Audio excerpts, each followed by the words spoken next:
Okay, so we're practicing U-substitution, and the three problems that I'm doing today are problems that have small nuances to them that you have to know, or you have to do something a little bit different for these.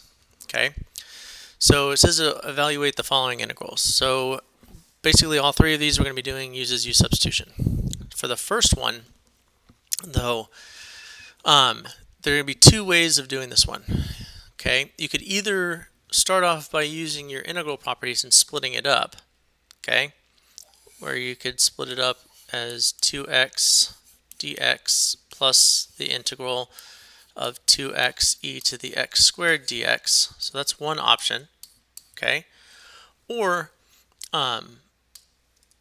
probably the more simple way to do it is to actually factor out the 2x, and you get 1 plus e to the x squared dx. Okay?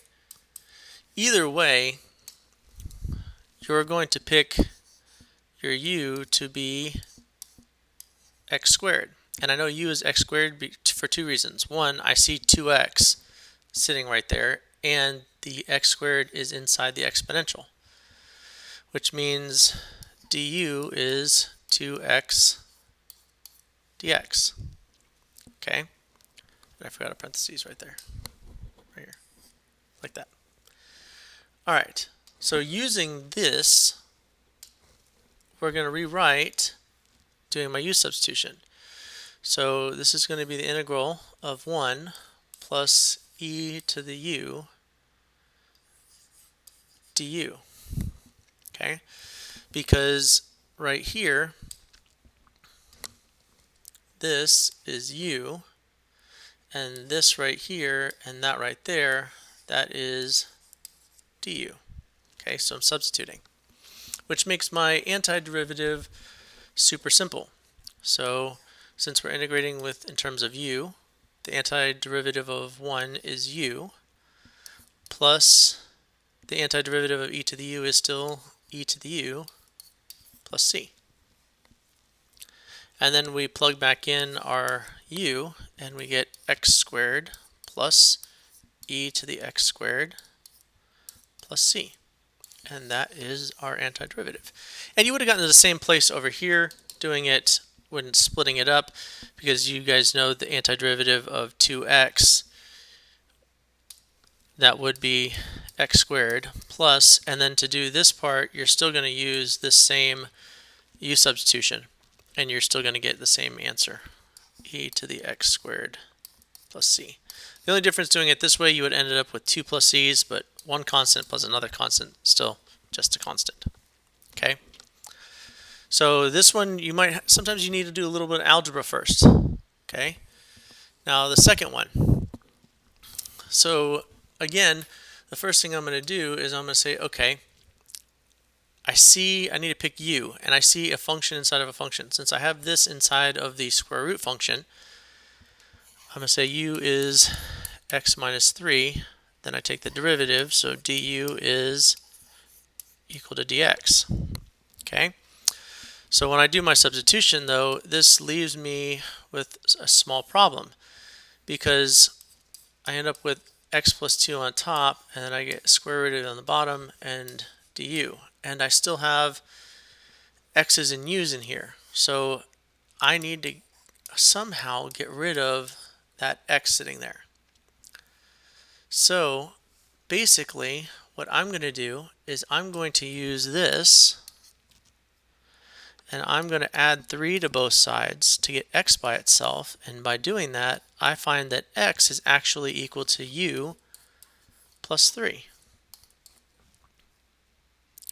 So I'm going to use this to substitute in for that x. And that means my integral now is going to be u plus 3 minus 2 over u to the 1/2 du. And now I have everything in terms of u. Okay, so this is one of those problems where there's one extra step, where to get rid of one of my x's, I have to do a second substitution.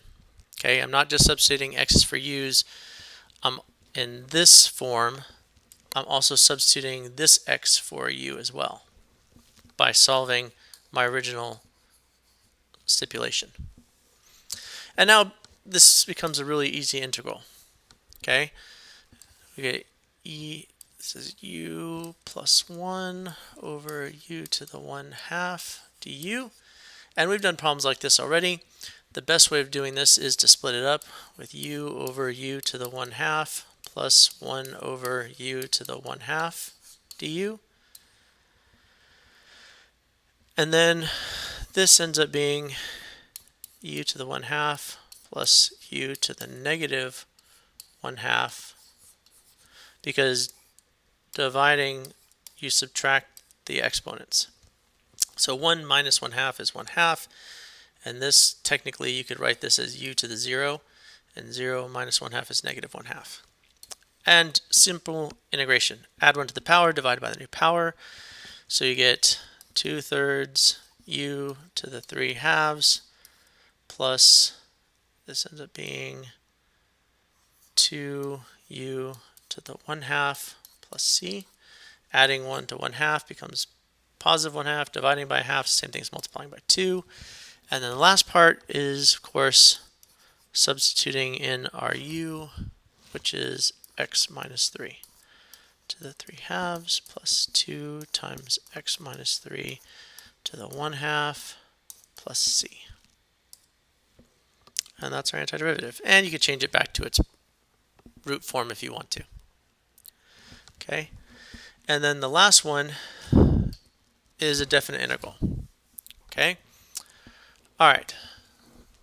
Basically, we're following the same process. So I see here a function inside of a function. So I'm going to first pick that to be my u. So I get x cubed minus 2. The derivative of that is 3x squared dx. Now, I don't have 3x squared dx precisely, but what I can do is, everybody will agree with me that 15 is equal to 3 times 5. So I do have this in a way there. So I'm going to take out a 5, and I get negative 1 to 1 of 3x squared x cubed minus 2 cubed dx.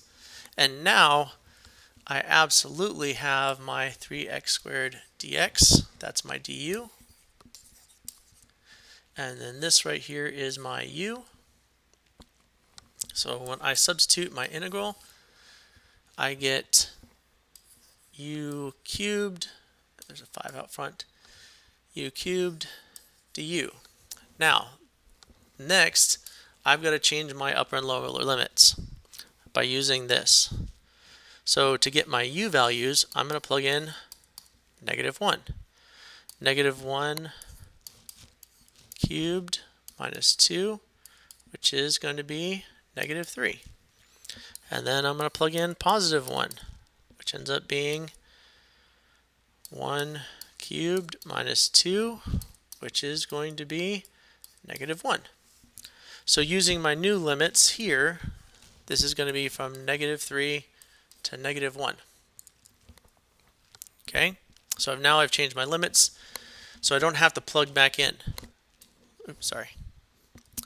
So now we take the antiderivative. So we get 5 times u to the 4th over 4, and we're going to evaluate that from negative 3 to negative 1. Okay, so this is going to be 5/4 times negative 1 to the 4th power. So that's that one, minus 5/4 negative 3 to the 4th power. Okay, so plug in the top one, we're going to plug in the bottom one, and now we're going to simplify. And we get, this is going to be, turn that positive, so this is 5/4 minus, and this is going to be 5 times 81 over 4. Okay, because negative 3 to the 4th power, that's positive 81. Okay, and then let's simplify it a little bit more. So now we get 5 over 4 minus 405 over 4, which gives us, when we add these together, negative 400 over 4, which is negative 100. And that is our answer. So we could have, if we wanted to, plugged the x cubed minus 2 in. If we wanted to, instead of changing our limits, we could have gone back and plugged it in and used our original limits.